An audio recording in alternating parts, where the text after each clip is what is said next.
Hello, Aquarius, Sun, Rising, and Venus signs. Kamusta kayo? Sana po ay nasa mabuti kayong kalagayan. Welcome back po sa Star Tarot. Kung bago kayo rito, welcome din kayo. Thank you for your support. I truly appreciate it. God bless you all, Aquarius.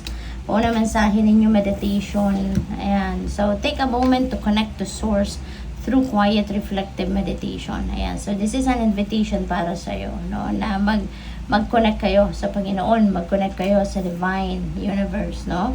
Maybe hindi kayo nagkakaroon ng panahon para gawin yan, kaya inibitahan kayo sa ngayon, no? Mag-meditate kayo. That is one way, very effective way, no, of tuning in, no, to the Divine, okay? What else? We have reflection. Ayan, see all aspects of yourself through the reflection of the one who mirrors your hidden self. Ayan, so, feeling ko rito, there could be someone na siguro makakausap ninyo, makakasalamuhan ninyo, makaka-interact ninyo, na dito ninyo mapapansin, no? Yung kung sino ka. Diba? Parang ano to parang imi-mirror nung taong ito, kung ano ka, kung sino ka. So siguro this is one way of the Divine also to bring to your awareness, no, na ganun ka kabait, ganun ka compassionate, ganun ka kamatulungin, di ba? Or kung ano pa mang katangian mo, no, na maaaring makita mo dito sa taong ito, no? Kasi siguro you're selfless, no? Siguro selfless ka, hindi mo nakikita yung kabaitan mo, maaaring hindi mo na-recognize yung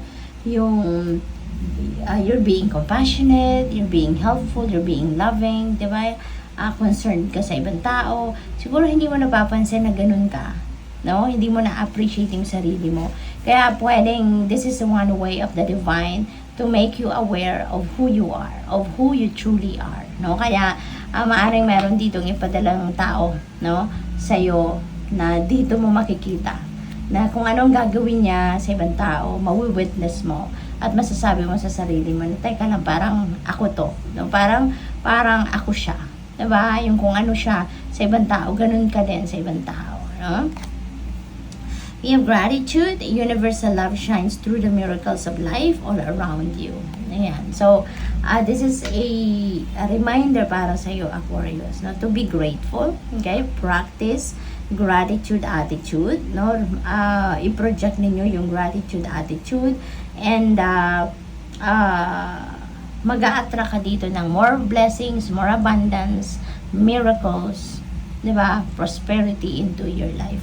Kasi kapag nagpa-practice tayo or nagpo-project tayo ng gratitude attitude, nandiyan dyan dumadating yung mas marami pang blessings sa atin. Nandiyan dyan dumadating yung mas marami pang biyaya, mas marami pang prosperity, mas marami pang abundance into our lives. We have signs. The universe has been gently nudging you forward by revealing to you signs and synchronicities. Ayan. So, this is really beautiful, no? Panawagan ito sa'yo. Pansinin mo kung ano yung mga signs, symbols, and synchronicities na nandiyo dyan, na nagpaparamdam sa'yo, nagpapapansin sa'yo. Kasi, that is the universe giving you a nudge, no? Mensahe yan ng universe sa inyo na nagpapapansin sa'yo yung mga signs na yun kasi merong ibig sabihin ang Panginoon sa'yo, merong ibig sabihin ang universe sa'yo, no? Na maaring hindi mo naiisip, hindi mo napapansin, hindi mo mapasok sa isip mo, kaya through signs, symbols, and synchronicities, no? Yun, doon dinadaan, no? Yung mensahe para sa'yo, para mapansin mo. We have concern. Ayan. So, siguro meron kayong mga pinag-worry sa ngayon. But, kung ano man yan, mga concerns ninyo, no? Rest assured that masosolve mo yan, magkakaroon ng kalinawan ng inyong isipan, and you'll be able to find a way out, no? From that concerning, situation.